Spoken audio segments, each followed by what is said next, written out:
the idea of work is a little bit controversial. So I'm going to push back a little bit on work because I think that this is a term that has so many connotations in a social way, especially when we're looking at, settler colonial communities, the push and what does work mean, etc. And one of my pet peeves is being especially in early childhood, but elementary and beyond too, find a work. What are you working on? This idea that it's transactional. Instead, shifting towards what gives you great joy. What do you love? What are you passionate about? What's hooking you today in this moment? And I think if we're asking ourselves that, we're starting to actualize love in a deeper way. And it's our concentration, it's our intention and it's our desire to move that towards what's alluring us. And that's where our growth and development happens.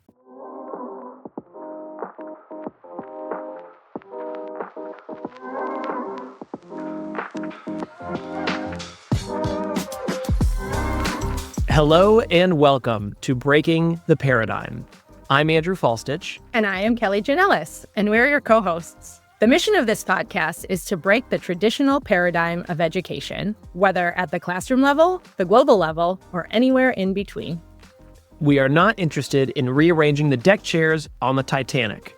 Rather, we are interested in true transformational change. And today we are going to dig into that transformational change with our guest, Tammy Oesting. Tammy is now officially part of the Two-Timers Club on Breaking the Paradigm. This is her second podcast appearance. Tammy has been a Montessori educator for over 30 years, and she's trained at ages 3 through 12 years old. She describes herself as highly curious and is passionate about many things: optimal learning, cosmology, and our place in the cosmos. And she's worked across the spectrum of Montessori education with TIES, the Institute for Educational Studies, as a faculty in their graduate program. And she cultivates speakers for Trillium Montessori, as well as conducts adult education through speaking, coaching, and education preparation. She's from the Pacific Northwest and was able to be an exchange student at 16 and spent a large chunk of her life overseas, including 9 years as a nomad, serving Montessori globally. And now she resides in Santa Fe, New Mexico, and has a 27-year-old daughter who was also a Montessori child. So thank you so much, Tammy, for being on the podcast. It's great to have you back for a second time. Thank you so much, Andrew and Kelly. I'm really pleased to be here. So this podcast was inspired by a conversation that all three of us had at the AIMS conference in Chicago this February, which was just an incredible experience. And we were talking about Montessori's concept of love. And Kelly and I were really struck by Tammy's exploration and depth of thought on that idea. And I want to start us off with a quote from the Absorbent Mind that Montessori wrote that I particularly love, pun not intended. She writes, "Love, like that which we feel for the child, must exist potentially between man and man, because human unity does exist, and there is no unity without love." So let's start there. Tammy, how do you understand Montessori's concept of love, and how have you really taken that understanding to the next level? That is such a great question. And it's interesting you chose that quote, because if I consider love in possibly concentric circles with us and self-love and awareness at the core, and then moving into community, which I think she's addressing here in our relational component of love, and then even moving further out into the cosmos and a cosmic force of love, which is really where my deepest work has been recently. I think that there are many layers, that what this relational component is, I think, the most identifiable for most classroom guides, because they come to Montessori oftentimes because they love children and they love the idea of a future, or this image, this vision that Dr. Montessori had of a new human, and their engagement with the child through love. that expand that child's potentiality. So I think there are many layers to this to kind of peel back. I do want to put out there that cosmic force is an arena that I was introduced to relatively recently, although I think that I've been embodying it through reading Dr. Montessori's work for so long. And that is through the work of my mentor, the Dean of the Institute for Educational Studies, Dr. Philip Snow Gang. And he's been exploring this cosmic love for a very long time. And so, I mean, we can go there if you want. We can keep working into the community piece a little bit more. We've got many avenues to explore love. I was going to say that one thing that struck me, Tammy, when you and I first met at Ames was the way that you speak so clearly about the idea of the cosmos and all of the interconnections that exist there and how foundational that is to all of Montessori's work. And I know that you had also looked at and talked about the idea of syntropy and how that relates to love and the cosmos and all of that. So I might say let's go ahead and dive in there if we're all okay with it. I think that seems really aligned to what we do in Montessori, taking a look at the whole and getting into the nuances, right? Mm-hmm. So thanks, Kelly. I'm glad you opened that door first, because I do think that it all relates to the cosmos. And it is because we have both a legacy through Dr. Montessori of a cosmic approach and a cosmic plan and vision, and our own cosmic task, right? That each of us has a niche to fulfill, and that is also expanding. So this word syntropy, let's take a look first at that, because I think that is relatively new for many people. What we know from some missing pieces of Dr. Montessori's her late work, so I'm talking 1949 through 1952, that she became aware of the work of Luigi Fontappier, who is a mathematician and physicist in Italy at the time. And Fontappier had identified this idea, kind of the flip side of entropy being the dissolution of things, to the flip side being syntropy, the communion, the connective tissue of the universe. And when she started noting that, it's like gravity is the way I think of it best. When we're talking about a cosmic force, that gravity, we know that if we drop a pen or drop a pebble, it's going to drop, right? It's not going to hover in the air. Well, syntropy is this network, this connective tissue of all things. And then taking a look at three primary cosmic forces or universal forces, that being the very first of differentiation, the cosmos, those elementary particles initially separated and went in different ways. They bifurcated, right? And then we have communion, and I see this as syntropy, is when they're coming together. And from that, we learn about emergence, and I'm going to swing back to that in a moment. But then the third one is autopoiesis, which is just a fancy way of saying the regenerative nature of all things. That things have, and if I think about that in a very practical way, think about self-construction of the child, right? So syntropy, being this universal force, is something that's much bigger than 1 + 1 = 2. No, it's more like it's bigger than its parts together. And I was speaking with Jennifer Morgan of the Deep Time Network yesterday, and she shared a quick little story I wanted to share with you too, that I think highlights this idea of syntropy as well.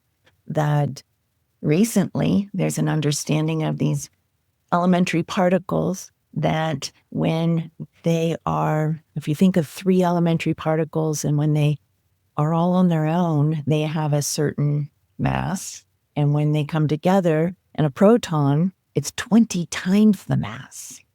So again, it's much bigger just by coming together. I feel that when we are in a community, it's something that allows us to connect and be much more than we are all alone. Well, that's syntropy in action. So I think of, let me back up a little bit because I get pretty excited about this idea. Dr. Montessori, we know she was identifying syntropy because in her last several years, if you can imagine that chart that is the bulb of development, there's 2 new words that she's placed on that chart in 1950, and that is causality and finality. And that idea of finality came from this idea of syntropy. Yeah. So we've got syntropy as part of this cosmic force. And she talks about love. But if you're thinking about love as a very personal or romantic kind of way, then I think we've missed the boat in identifying. She's talking about communion. It's the connectivity. It's the child's self-construction by being attracted to the material, or in later years in, adolescence, to the world around them, and they're being pulled forth. So I think there's a lot here to keep tugging in. Yeah, that was beautiful, Tammy. And my gosh, every time I hear you speak, I am in awe. And you've got me thinking about so many things, and particularly how, and you have a better understanding of Montessori history than I do, so please correct me, that when Montessori saw the social cohesion develop in children in the casa and the children's house, that she was very surprised by that. Mm-hmm. And there's a moment, I think it's in Education in Peace or in Human Solidarity Across Time and Space, where she writes that this morality and this social cohesion can't be taught. And it really seems like she's talking about this social cohesion, this love as being in our human nature. And yet at the same time, we need to be in the proper environment for that to emerge. And so it's sort of these two things that have to be held together. And for me, this social cohesion piece has also been illuminated in my own looking into self-determination theory. And recent studies in self-determination theory have proven that when people are in environments where they're given autonomy, they exhibit pro-social behaviors, meaning they want to exist in community. They lean into that syntropy, as you might say, not the word they used, but the word that we might use here. And they argue that that is our fundamental human nature, is to exist in that interdependence. And I think that when folks think about Montessori, they think about the materials, they think about the mixed age groups, but Montessori was talking about a total social revolution, a complete reorganization of our world and aligning ourselves with our nature, with the human and the more than human.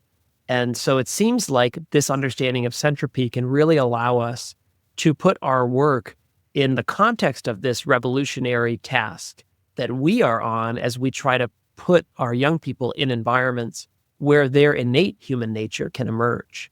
Absolutely. I love how you're making this connection. For me, I think about this, the human and cosmos connectivity in terms of consciousness. And I think of Dr. Montessori, while she had borrowed the language of a cosmic consciousness from the Theosophical people society, that idea that we are in an ever-expanding universe. Therefore, we ourselves are ever-expanding, and therefore our consciousness. And she talked about the psychosphere. And the psychosphere, I think today we can see translated in what evolutionary cosmologist Brian Thomas Swim talks about as the noosphere, a sphere that, encircles in planet Earth and is entwined in a quantum way with every single one of us. We are coming together, and it expands our consciousness.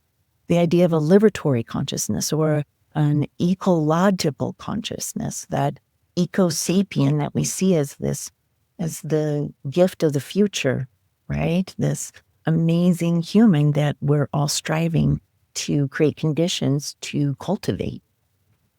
I see this alignment, absolutely, that while Montessori is highly individualized, seeing the child before you, the student before you, it is ultimately about the collective altruism, in my understanding. That alignment that you're talking about, because that's where my mind went, was consciousness. It does. And I want to maybe be a little bit controversial here, especially now that the podcast has gotten some more listeners.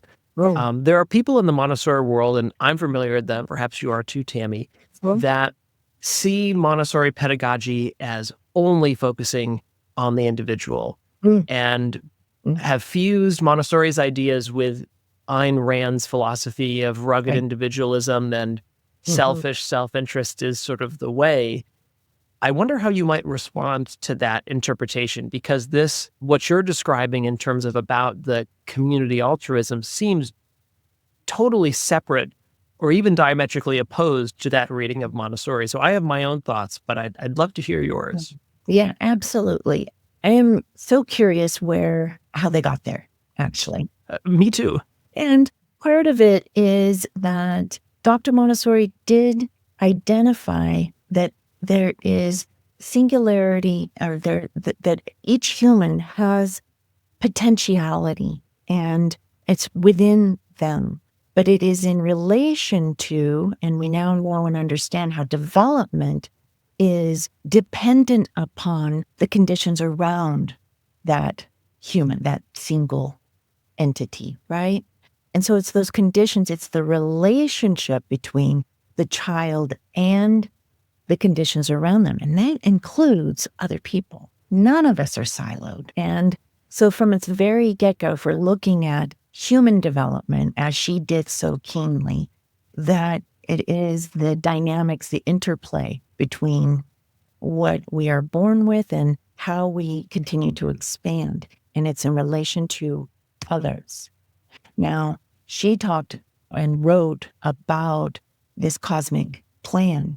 And I do think that when we look at the idea of cosmic consciousness as being a manifestation of our sensibility of the interconnectivity and the interdependence of all things, then we cannot separate ourselves from our communities, from our families, from those on the other side of the world, that we are all interconnected. And I just have to throw out there, she was a scientist, and we know about quantum entanglement, that what happens within me right here and now affects a star on the edge of the galaxy, and that quantum entanglement means that we truly are all interconnected. It is one. So for me, I think that the Ayn Randers, the objectivists, they had their own thoughts and rationale, but let's get back to who we are. And as Montessorians, following the science and the spirit, because in my mind, they are entwined. It is one. And she was prescient again and again. I remember, again, going back to Brian Thomas Swim in conversations with Thomas Berry. Thomas Berry said, we've been scooped by Dr. Montessori. This idea of the science and the spirit being one. And so I think that I would love to go deeper into conversation with folks who have a platform and see this as an individual effort. But when we look at the science and the spirit of being human, it dissipates that position, to me, doesn't hold any weight. And they're part of the oneness too. Yeah. There are so many things that are popping up in my mind as I'm listening to you, and I appreciate both of your abilities to articulate this so nicely. But speaking about science and spirituality, one of the many notes I've taken is related to the spiritual development of adults in a Montessori context. And I view that work as an act of love and an act of community and connections and all of that, because it takes, one, I think it's worth noting that when we're talking about the spiritual development, we're not talking about religion. right? Yeah. It's a different type of spiritual development, but it's this connection between independence and interdependence, like what we're talking about. Yes, we are caring about the individual, and all of this is happening through a social context and in support of interdependent and the work that it takes as a prepared adult to set your own self aside and to promote the needs of the individuals and the community that are in your care and to prepare this environment of love and connection. And I don't think I can do as nice of a job of articulating it as you can, Tammy, but I'm thinking about this love through connection to materials, including the other people in a prepared environment space and all of those things. So I don't know if maybe we want to take a step into the next concentric circle and talk about sort of that level of things. Kelly, I think you really identified one of the key features, and that is our own preparation and how it relates to that next concentric circle of in community.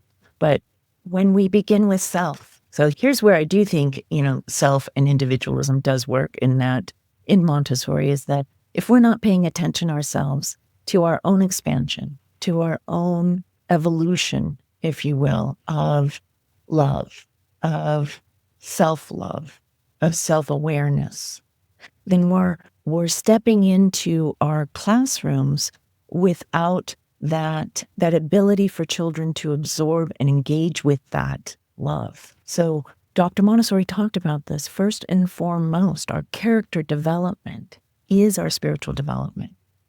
And so recognizing that as key to the engagement in the classroom, that then lends to our ability to get out of the way of the young child who is driven, allured, she said seduced by the material. When I look at that in a cosmic sense, so I'm going to float between these rings, that there is the universe that is not yet. This allurement of the universe that's pulling us forward, attracting the child to that material for the purpose of self-construction through choice, through interest, through beauty. These things are apparent, but we ourselves must get out of the way. For older children, I think about how we often insert ourselves with a need, and love becomes almost a transactional component, because the idea that they need to put something out there, they need to produce something, and that is the manifestation of the allurement. And then that's, again, let's get out of the way. What happens when we flatten the hierarchy, if you will, as you speak of so beautifully again and again. So I think there's, when we're in the classroom setting, love takes many forms, and the recognition of self-love and the promotion of the environment and its preparation through love. I can't tell you how many hours I used to spend in preparing the classroom with just the right thing for the child that would then connect to other children in a way I could not predict. I had to get out of the way. I think I'd love to hear more, too, about pull me more, because I'm on fire. You are on fire, Tammy. I'm looking now to some of the work of Parker Palmer in this book, To Know As We Are Known, and this was one that was sent to me by my mentor. And the first chapter of this book is Knowing is Loving. And he writes, a knowledge that springs from love may require us to change, even sacrifice, for the sake of what we know. And earlier he says, a knowledge that springs from love will implicate us in the web of life. It will wrap the knower and the known in compassion, in a bond of awesome responsibility, as well as transforming joy. It will call us to involvement, mutuality, and accountability. And as we think about the preparation of the adult, I think that there's a degree to which we must know the child in a new way, or for the first time. And of course, Montessori writes, we must prepare our imagination. And she says in the Absorbent Mind, when the children show the teacher their real natures, she understands, perhaps for the first time, what love really is. And this revelation transforms her also.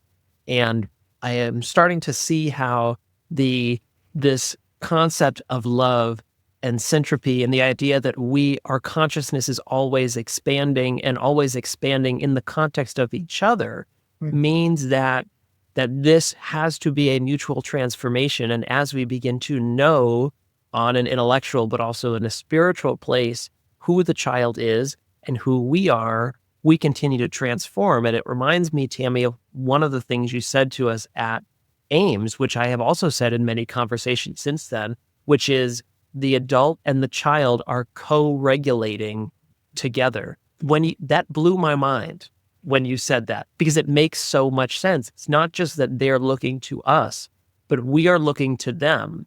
How can we reflect, even back to the idea that we're our own individuality and a reflection of the community that we're in? How do we work on ourselves and then reflect back positively to the young people that we serve? And so maybe you can dig into that a little bit more. Yeah, I'll try. I think that fundamentally, I want to put out there this idea of the observed affects the observer affects the observed. And so our tool of observation is a tool of love. And my dear friend and colleague, Kathy Leach, talks about this extensively in observation as love. And so I very much suggest we pursue some of the wisdom that she's been researching in this and reflecting upon. But in that, we also teach who we are, right? Parker Palmer says this. We teach who we are. We reveal ourselves to our students in ways that are quite profound. Oftentimes, they see things in us that we do not see in ourselves, and they promote things in us that we didn't know we had within us. And so that cycle, it's a reciprocity cycle, I think, of what is in the child is within me. And so there's our co-regulatory processes happening as well. We see it on an emotional level. My research is in the science of awe. And what we know about are specialized neurons in the brain, the mirror neurons, that allow humans to learn from just by watching and being within vicinity each other. And it changes us. Means that when we are filled with a sense of awe, the child in turn pulls some of that within themselves. When the child is in awe, I think about all of the educators around the world, and I ask them one question: when was the last time you saw awe? And almost inevitably, it's about an epiphanic moment that a child has had. And the teacher themselves, the guide, is in awe of what they're observing that child and that growth moment for that child. That grows us too. But it does take work. You did ask the question, Andrew, about what can we do? How do we stretch ourselves in these ways? We have personalities, and I grew up thinking my personality was concrete. I'm this way, right? We know today that's not true. We can stretch and expand certain components of our personalities.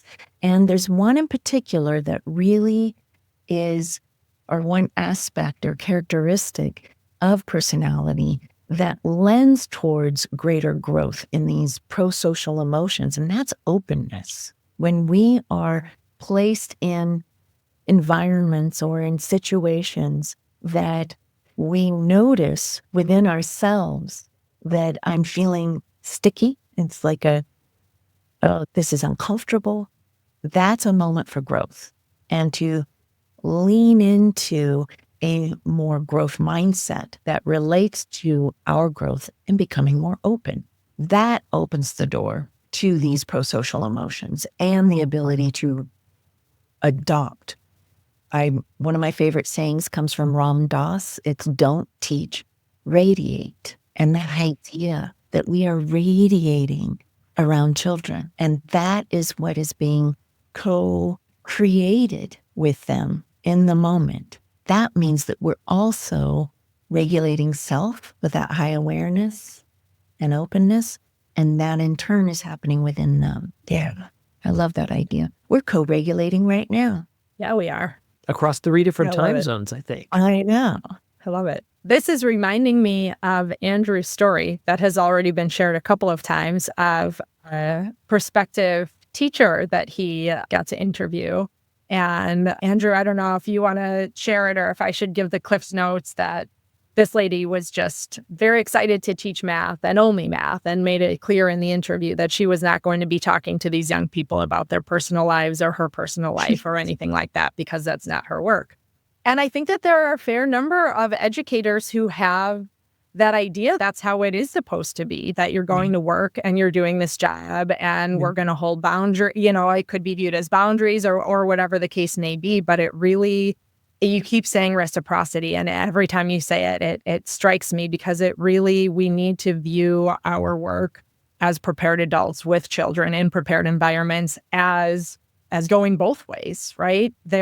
As we are radiating and they are learning, so comes back to us, right? And I'm also thinking, as you're talking, I'm thinking of just the word and the idea of vulnerability and how it takes trust and connections and love to allow yourself to be in a place of vulnerability. And when you have that shared experience, how much more can be accomplished beyond the disciplines, right? When we're thinking about classrooms and education, so much focus so often is focused on the disciplines. But the beauty of a Montessori environment is that it is so much more, that we are constructing the whole person through this lens of social cohesion and community. Even thinking back to the fundamental Montessori idea of the human tendencies to communicate and associate, right? All of those require other people and these other connections. So it is radical. We're thinking about something that many people view to be, what they're not supposed to do. But we know so many scientists and theorists have shown the benefit of all of these things. I love that you brought back reciprocity into the conversation, Kelly, because I think, again, I'm going to lean on our legacy as Montessori guides, that Dr. Montessori, even as early as 1935, before she went to India, was talking about Gaian education, Gaia being planet Earth, and the ability of Earth to be able to give back. But it isn't a one-way street. That's partly why the objectivist point of view, I think, really falls flat when we look at the science and we look at Montessori. She was already talking about this. She did not know yet and have the information to tell the story of the universe, that it didn't exist yet. There was the one story of the God with no hands. And yet this idea of Gaian education is that every entity that we know has a task. It has this very specific niche, and it's like a gift. The sun gifts us with energy and warmth. And in turn, what do we do with that gift? We give back too.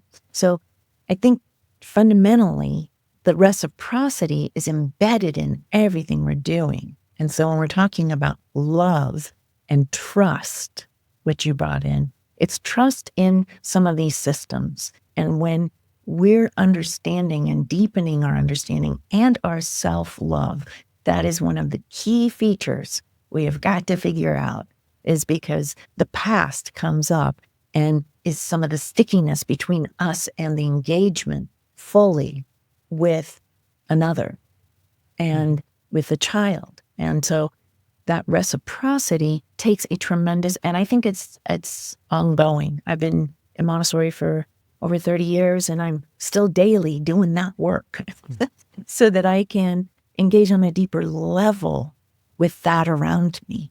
So then, well, I can leave that there. This idea of reciprocity, particularly as I think back to Kelly's example of this woman I interviewed, is not only is it not part of our mainstream education paradigm, but it's really not a big part of our Western capitalist neoliberal society. And so not only are we pushing back against the system of traditional education, but the systems that totally construct the world we live in. And in Education and Peace, to paraphrase Montessori, she writes that this idea that we're only living for the accumulation of profit or personal vanity She says something to the effect that that is the idea that we must eradicate from humanity. And so all of those factors mean that coming into this work, learning to realize and appreciate that love, leaning into that reciprocity that's needed for the mutual transformation is so countercultural. And Montessori writes in Back to the Absorbent Mind, she writes, we must come to learn that if we feel the reality of this love, it is not because we were taught it in school. And my question to both of you, Tammy and Kelly, I know, Kelly, we've heard a version of this story, but I'm going to put a specific lens on it, is when you both came to Montessori, how did you enter into this reciprocity, enter into this love? What was that like for you? I mean, I can speak for myself because I was a Montessori student. I knew what it was like to be on the other side of that relationship. And the paradigm shift was, from my understanding, not as difficult as other people's because I knew on a very visceral level what it felt like to be in that communion, to exist in a context of syntropy. And leaning into that as an adult, even before I knew the specific things we did as guides, just made logical sense. And for people coming from outside of that sphere, for whom that has never been their lived experience, that transformation, as I understand, is really difficult. So I'd love to hear from you all what that was like for you and how you continue to expand your consciousness into this reciprocity. Oh, wow. Kelly, you want me to take it or do you want to? You should go ahead. Okay. Well, first of all, I never thought I'd be a teacher. I had no idea about Montessori, but it wasn't until I visited a Montessori classroom, was nannying a little boy who went to Montessori Country School on Bainbridge Island. Little shout out, woo woo. That's where I got my beginnings in Montessori. And it was being immersed in this children's environment that my small self appeared. I've been studying Buddhism, and my understanding of that small self is that you actually feel this connectivity to something much bigger than you. And so I knew from that very first visit, that by what I was feeling in this children's community was so much bigger than I could have imagined, that there was something quite magical. I love who I am with children. And I think there's that level of reciprocity, that I know that I have a deeply playful side, an openness to the awe that children exhibit at every age. And so for me, I think my love, that reciprocity happened in part because of the awareness of self. And then to expand on that, I'm also a former upper elementary guide, and we're looking at, students from 9 to 12 years old who are in this completely different plane and have acquired so many of, I would say, civilization's hurdles to be fully actualized. And being by their side and creating conditions of safety where their love for me and my love for them had this reciprocity that emerged into something much greater. But I haven't ever been asked this question, so I think it's a beautiful one. What was the hook, if you will? I'm a trained artist. I was pouring bronze. I didn't think I'd be working with children. And yet I think that the children led the way. I also want to throw out there my dear friend Judith Cunningham, who is the founder of the Model Montessori UN, speaks Italian, lives in Italy, translated for me just this last weekend. She said, Dr. Montessori never said follow the child. She said, look to the child. The true translations, look to the child. And that, I think, opened the door on a new level for me to understand that love that blossomed in that Montessori school on Bainbridge Island. Yeah, that was incredible. Man, I should have gone first. So this is a hard one to follow up. Shout out to your friend, because I got back from Montessori Model United Nations with my students and got to hear some very lovely things that she shared, and how insightful. This is fascinating me about this quote because it's such a well-known quote to follow the child. And that's a pretty I think, a pretty significant difference in translation. So, yeah. But so for me, my background is almost the opposite of yours, Tammy. I knew forever that I was going to be a teacher. That was just the thing to do. And my first teaching job was at a low income traditional public high school. And there were students there who had bigger things to deal with in their lives than learning math. But it was my job to get them to learn math. And by a matter of circumstances, I reached a point with a few of these students where I just had to set the academics aside and just relate to these people as people, even though that was not the way that system was set up. But that was, it is human nature to be social and to connect, and that's who I am. And it was it felt silly to me to be trying to convince these people that the Pythagorean theorem was important when they weren't sure where dinner was coming from that night or where they might be sleeping or things like that. And then once I developed these relationships with these people who came into my classroom with their guards up because they knew that, this was their experience with teachers. And once we were able to form these connections and develop a relationship based in mutual respect and reciprocity and appreciation for each other's positions and love, then all of a sudden when they knew that I respected them as more than a body and a desk who needed to take in this knowledge, then they felt the same towards me. And then came around to the tasks that I was asking of them for the sake of their education, because they knew that it was coming from a place of me having their interest in mind and not just putting something onto them that some person in a desk said needed to. And then this was before I had my own children. This was before I knew anything about Montessori. And then when my oldest daughter was born, well, really when she was around 1, a friend of mine was talking about the Montessori school that her young daughter was attending. And I had left teaching by this point. I was just a stay-at-home mom. I was never going back because of all of the politics and policies and all of these things that get in the way, all of the obstacles.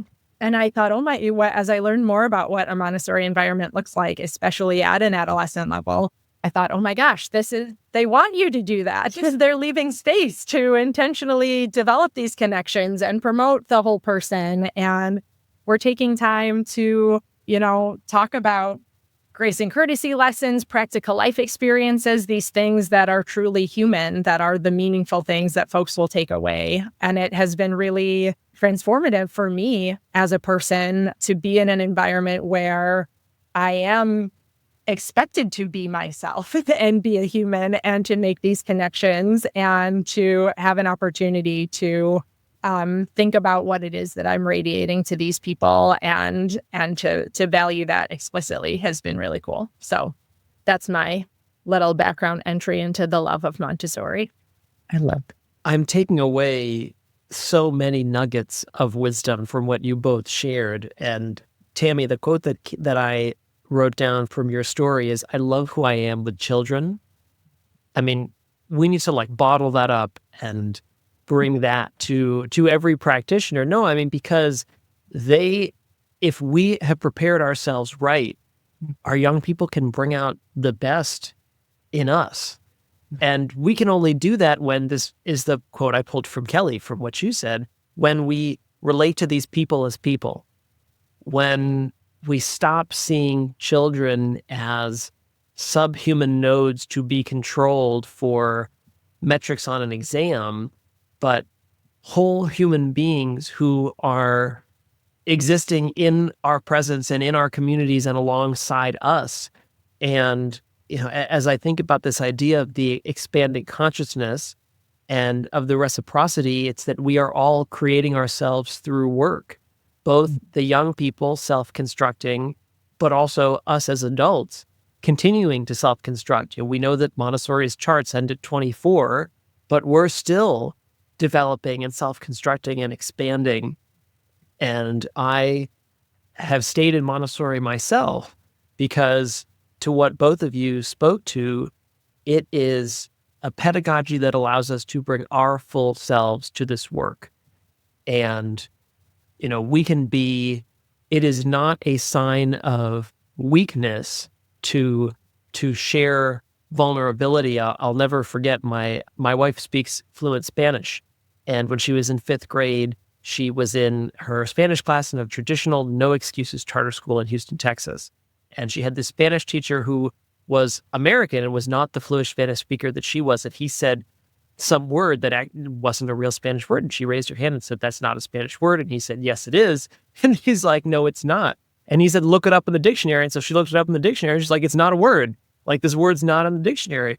And the class, of course, jumped on this guy. "You're wrong. She's right. You don't understand Spanish." She got pulled out after class. "Don't you ever contradict me in front of the class again. You never say those things, in the setting." She got in some kind of trouble for it.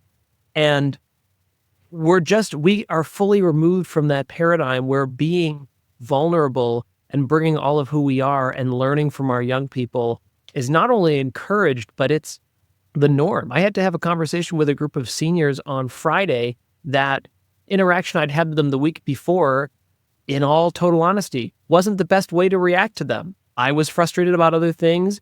I reacted in the moment and I realized, oh, that's not, representative of the relationship I have. So I sat down with them and said, "Hey, I realized I shouldn't have come across that way. Let's sit down and talk about it." And and that's not a sign of weakness. That's not me putting myself down, losing my power or authority, but learning how to be in meaningful relationship and reciprocity and syntropy with other people. And we all came away from that conversation, at least from my observations, feeling better about where we all were. And I think that peace often goes understated, but those that stay in this work and are really transformational in this work are tapping into that in this continual journey that we have to be on. I love that you just said continual journey because, Dr. Montessori talked about some specific characteristics that are conducive to creating this vitally responsive practitioner. And yet our job is never done, right? The three most powerful words I learned and adopted in upper elementary were "I don't know," because it opened the door and is a very vulnerable place with a child, especially if it's authentic. I really don't know, right?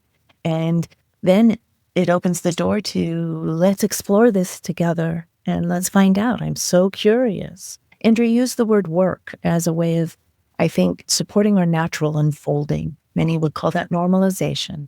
For adults, we don't usually use that terminology, but I think that we're continuously, naturally unfolding. And so the idea of work is a little bit controversial. So I'm going to push back a little bit on work because I think that this is a term that has so many connotations in a social way, especially when we're looking at, settler colonial communities, the push and what does work mean, etc. And one of my pet peeves is being especially in early childhood, but elementary and beyond too, find a work. What are you working on? This idea that it's transactional. Instead, shifting towards what gives you great joy. What do you love? What are you passionate about? What's hooking you today in this moment? And I think if we're asking ourselves that, we're starting to actualize love in a deeper way. And it's our concentration, it's our intention and it's our desire to move that towards what's alluring us. And that's where our growth and development happens. You got me going. You've blown my mind, Tammy. No, and I have to say, I was just at the AMS event in Denver, and there was a wonderful panel that I watched that was moderated by Laura Florshaw, and it was Hannah Beanham that brought up this question about work. And so I have to give kudos to the dialogue that is happening. And I know dialogue's a key feature. I mean, here we are in dialogue. And all three of us are going to walk away from this transformed in some way. And so that panel really brought forth, what is the language we're using? And are we in dialogue about the language? Is it actualizing and on this path towards supporting the vision of the new human, the ultimate cosmic task we are all engaged in? So I think it's a an appropriate one if we talk about love, that we also talk about this idea of work and flow. And also, if we're thinking about this in a countercultural sense, yeah if the word work, of course, connotates productivity and the idea that things are only valuable if they're productive or matchable to discrete objectives and standards, which have specific goals and values on the economic marketplace and yada, yada, yada. And Yeah. what a great reframe as I think about myself and my own language of what are you working on? What are you going to like? Yep. And how that language can be constricting, because Montessori wrote in the appendices, and this is something I tell my team all the time, that it's not really about what they're actually doing. It's about how whatever they're doing supports the positive self-construction. So they're not going to be beekeepers because they're taking care of bees. It doesn't actually matter that they're beekeeping or crocheting or doing a math seminar. What is the experience of development that is helping them become a whole person? And perhaps the same can be said for us too, as adults in the space as well. Okay, you've totally got me going. I've been delving into a new genre of writing. I think I shared this with you in Chicago, and it is spurred on by, again, Brian Thomas Swim, who has coined the term autocosmogenesis. And the idea behind this, and it's related to what you're talking about, Andrew, is that we all have these epiphanic moments in life, events that have a bifurcation of like a decision made or pulling us one direction or another.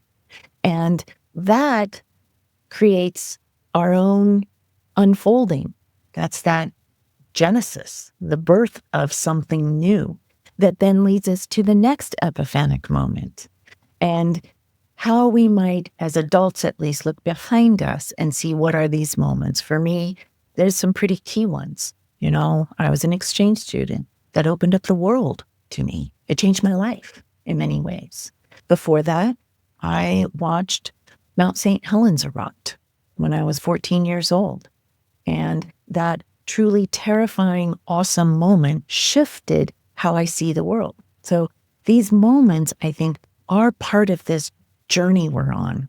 And that while might be my singular experience in this moment, it's in relation to everybody around us. Does that make sense? I'm going to keep going down that road, but I like Kelly, that. I want to leave space for you to jump in. Yeah, I was just going to say the thing where I was going to take us back a little bit to work as being transactional and all of that. And I'm thinking about the line, the idea, I'll paraphrase it, that all work is noble. The only ignoble thing is not to work. And I think that the intent of that is more in line with what we're saying of maybe shifting our focus of what it means to work.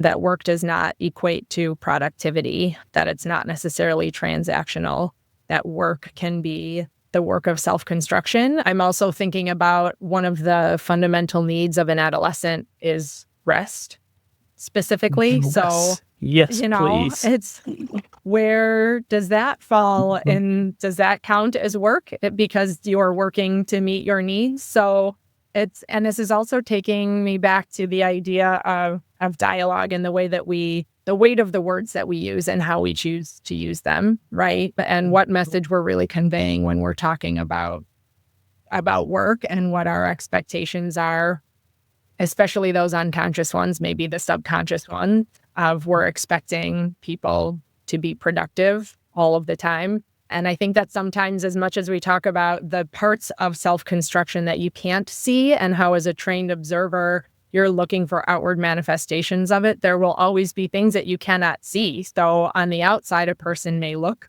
like they are resting or they are not working, but internally, maybe they really are. Maybe they're working out a really hard math problem in their brain, or maybe they are reliving a social experience that they had with their friends and trying to think about if the way that they responded was the right way, or how they're going to handle something later tonight or something like that. And all of that is work, but it doesn't look like it. And you know what? Maybe we need to start a movement out of this conversation to really change our language around work. Because this is reminding me of a conversation I have, and Kelly, you and I talked about this. I was visiting a school a few months ago, and I was talking to a guide who runs the microeconomy program at the adolescent level. And he said to me, Montessori wrote that adolescents need to work, which basically means that they need to have a job. And so we're just trying to get them to know what it's like to have a job so that someday they can have one. And I was like, if I were a cartoon, smoke would have been coming out of my ears. It was one of those moments where I'm like, this is such a fundamental misread of what she's talking about, not only in the appendices, but in the context of her broader work and scholarship.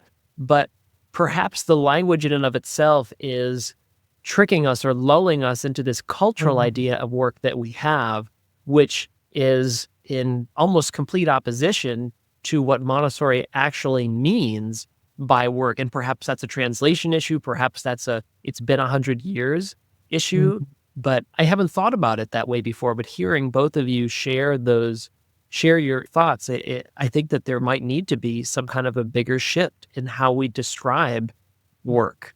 Well, and it's interesting. What comes up for me is this idea of, especially in early childhood, we talk a lot about direct and indirect preparation because we're preparing the hand in indirect ways to be able to hold a pencil, right?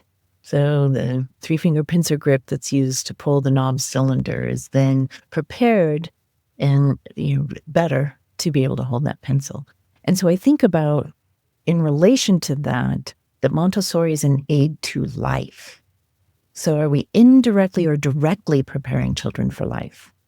So in students, when we talk about work and that transactional component, and I think about that they're to produce something that proves that they have a knowledge base or a skill set that relates to life. But where's the indirect preparation? I think when we're talking about syntropy, love, and work in this actualization of a new human, I think it's more about that indirect preparation. We're looking at who they are. And to look at who they are, we have to look at who we are. So, because there's that co-regulatory piece. So it's this beautiful cycle, or maybe it's a causal cone. I think so. And Kelly, I wonder if you feel this way too, but I think that emphasis on direct preparation is just as important across all levels and yet gets lost as you get higher up in terms of age level. And we didn't really talk about it that much at all in the context of our Montessori adolescent diploma. And yet, as I was reading Montessori's work, that to me is almost the key insight, that we cannot directly prepare someone to construct themselves. It's because there's no manual, there's no one way to do it. And yet we're so focused on the direct inputs and outputs. So I give this lesson and they do this thing. That's not the point. It feels certain and secure to us, but that's not transformational. That's not that's not all of the things that you've been describing. And Kelly, I don't know if you feel like it's also been lost at the adolescent level. I certainly feel like to some degree it has. Yeah, no, I agree. And as I'm listening to your version of it, Andrew, I'm thinking about the idea of adults as materials. And I know in my adolescent environment, my students tune in a heck of a lot more when my co-teacher and I are having a conversation and we've lowered our voices than when I'm giving a math lesson. They're paying much closer attention to the way that I not only interacting with my co-teacher, but the conversations that I'm having with students. They're looking to me as the adult as an example of how adults work, right? And to me, that is the idea of their work at the adolescent level is to become an adult in society, right? And there's not a way to directly prepare them for that. I can directly give them lessons on various educational topics and disciplines and all of that. But the part that they're going to take away, that they're going to use throughout their lives, the part that they care about is that indirect piece that relates to everything that we're talking about, that comes from a place of love and reciprocity and all of that, because the only way that they can feel confident that what they're seeing is something that they can trust as what their reality is going to be is through the preparation of all of these other pieces, the environment and the relationships. Yeah. I think about the levels that have a lot of apparatus. have the didactic materials. And I go back to that idea of what does that even really mean? That didactic has a quality of teaching, that you can learn from it. So embedded within the materials themselves and in the lessons is the potential for transformation. And yet, as adults, we are really caught up on the materials themselves that we miss the point. We miss the point of getting out of the way of the engagement of the idea, the lesson, the material that the child has the engagement with, that then something else emerges from that. And that is the transformation of the child. It's the binomial cube, yes, is brilliant. It's one of my favorite materials. And yet, at its core, when you're watching a young child or even a sixth grader who has their hands on that material and is pulling out from their memory banks their sensorial engagement with it, far more than what the material is itself, or it's far more than how the guide has presented it to them. So it comes back again and again to this, for me, the character development of humility, of knowing self, of building trust in the nature of science, trust in the oneness of all things, our own expanded consciousness. It's all those things. And I love the materials. Remember, sculpture major right here. Yeah. Well, I'm looking at the time, and I think that is the most beautiful note to end on. And Tammy, so if people want to follow up with you, learn more about your work, connect with you, where can they do that?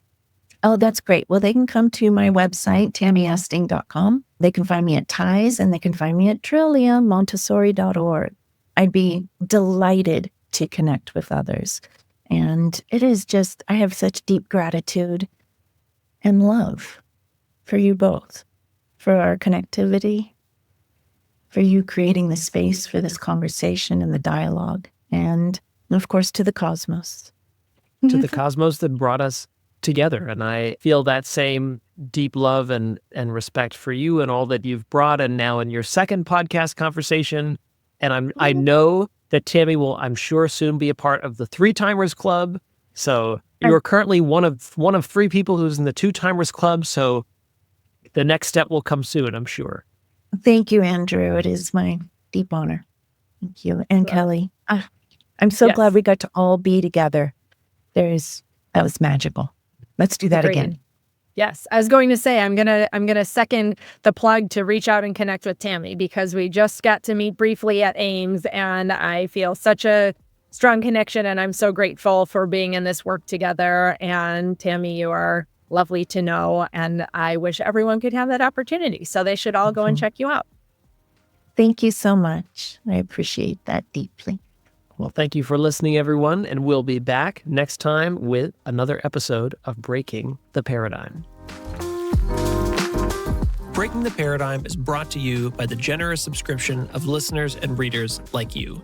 If you enjoyed the ideas that you heard or want to engage further and get our emails straight to your inbox, please consider becoming a free or a paid subscriber on our Substack page. It allows us to get a broader reach, and you'll always get the latest news, updates, and ideas that are thought-provoking and that serve us to break the traditional education paradigm and make education more humanizing together.